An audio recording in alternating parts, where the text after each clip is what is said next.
بسم اللہ الرحمن الرحیم۔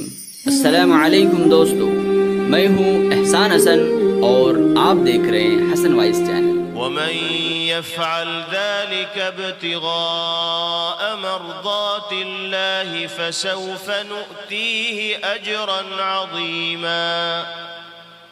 جو شخص اللہ کی رضا حاصل کرنے کے لیے ان کاموں کو کرے گا،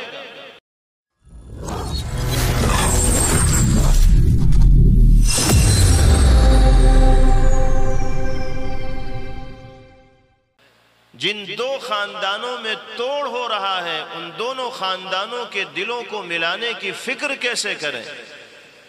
جہاں شوہر و بیوی کے درمیان دوریاں ہو رہی ہیں، علیحدگی اور طلاق کی نوبت آنے والی ہے، وہاں شوہر و بیوی کے دلوں کو ملانے کی کوشش کیسے کریں۔ اس معاملے میں تمہاری باہمی گفتگو اور بات چیت ہونی چاہیے اور اس سلسلے میں غور و فکر ہونا چاہیے۔ ایک مومن و مسلمان ہونے کی حیثیت سے ہماری یہ ذمہ داری ہے کہ ہم سماج میں اصلاح کا کام کرنے والے ہوں، جھگڑنے والے لوگوں کے درمیان صلح صفائی کا انتظام کرنے والے ہوں، صلح صفائی کا ماحول بنانے والے ہوں۔ قرآن پاک میں فرمایا گیا انما المؤمنون اخوة فاصلحوا بین اخویکم واتقوا اللہ لعلکم ترحمون۔ ایمان والے آپس میں بھائی بھائی ہیں، اپنے بھائیوں کے درمیان صلح صفائی کی کوشش کرنے والے بنو، اللہ سے ڈرتے رہو، تقوی اختیار کرو تاکہ باری تعالیٰ کی رحمتوں کے مستحق تم قرار دیے جاؤ۔ آج ہمارے یہاں صورتحال بالکل تبدیل ہوتی چلی جا رہی ہے۔ ایسا محسوس ہوتا ہے کہ جھگڑا کرنے والوں کے درمیان صلح صفائی کرنا ہمارا کام نہیں، بلکہ ہم جھگڑا کرنے والوں کے باہمی جھگڑے کو تماشے کے طور پر دیکھتے ہیں۔ جلتی آگ پر تیل ڈالنے کا کام کرتے ہیں، نمک مرچ چھڑکنے کا کام کرتے ہیں۔ لوگ آپس میں جھگڑتے ہیں، دور سے بیٹھ کر ہم تماشا دیکھتے ہیں اور خوش ہوتے ہیں کہ فلاں فلاں گھر برباد ہو رہا۔ یہ چیز ایک ایمان والے کو اور مسلمان کو زیب دینے والی نہیں ہے۔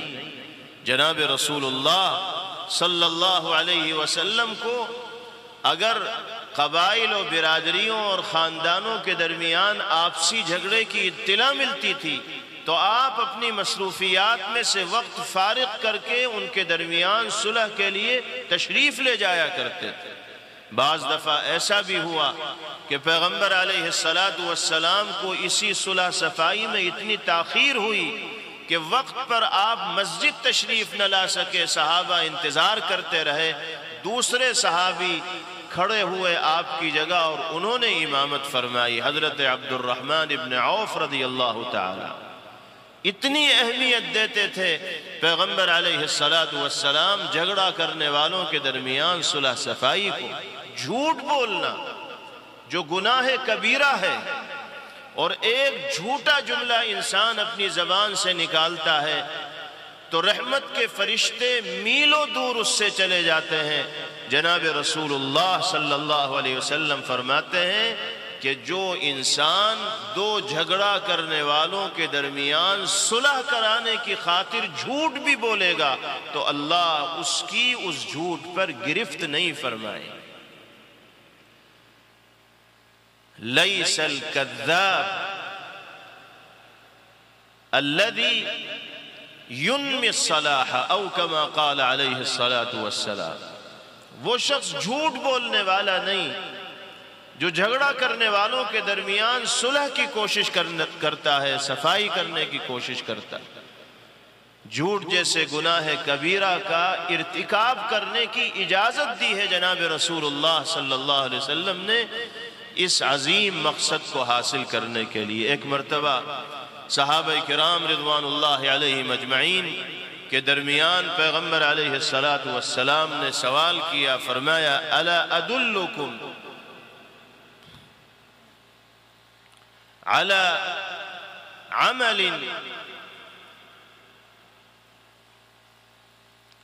افضل من درجۃ الصلاۃ والصیام والصدقہ، کیا میں تمہاری رہنمائی ایک ایسے عمل کی جانب نہ کروں جو درجے کے اعتبار سے نماز، روزے اور صدقہ و خیرات سے بڑھ کر ہے؟ صحابہ نے فرمایا بلا، کیوں نہیں یا رسول اللہ، ضرور بتائیے کہ وہ کون سا عمل ہے جو نماز روزے سے بھی بڑھ کر ہے؟ تو آپ نے فرمایا اصلاح ذات البین، اختلاف کرنے والوں کے درمیان صلح صفائی کرانا وہ عمل ہے جو درجے کے اعتبار سے نماز روزے سے بھی بڑھ کر ہے۔ اور فرمایا وفساد ذات البین الحالقہ، آپس میں اختلاف و انتشار کو بڑھاوا دینا، ایک دوسرے کی ٹانگ کھینچنے کی کوشش کرنا، ایک دوسرے کو نقصان پہنچانے کے در پہ ہونا، یہ مونڈ دینے والی چیز ہے۔ فرمایا کہ بالوں کو مونڈنے والی نہیں بلکہ دین کا صفایا کرنے والی ہے۔ اگر ہم آپس میں اختلاف رکھنے والے ہوں گے، ایک دوسرے کے خلاف منصوبے بنانے والے ہوں گے، ایک دوسرے کے خلاف سازشیں رچنے والے ہوں گے، تو اس کا نقصان ہمیں دنیاوی طور پر بھی ہوگا اور دینی طور پر بھی ہوگا۔ ہم اپنی دینی ذمہ داریوں کو ادا کرنے میں کامیاب نہیں ہوں گے۔ یہ وہ نہایت اہم اور بنیادی نصائح ہیں جن کا تذکرہ اللہ رب العزت والجلال نے قرآن مقدس کی اس آیت مبارکہ میں فرمایا ہے، اور اخیر میں باری تعالیٰ نے ارشاد فرمایا وَمَن يَفْعَلْ ذَلِكَ ابْتِغَاءَ مَرْضَاتِ اللَّهِ فَسَوْفَ نُؤْتِيهِ أَجْرًا عَظِيمًا، جو شخص اللہ کی رضا حاصل کرنے کے لیے ان کاموں کو کرے گا تو ہم اس کو اجر عظیم کا حقدار قرار دیں گے۔ اللہ جس اجر کو عظیم کہیں، اس کی عظمت کا اور بڑائی کا ہم اس دنیا میں رہتے ہوئے تصور نہیں کر سکتے، اندازہ نہیں لگا سکتے۔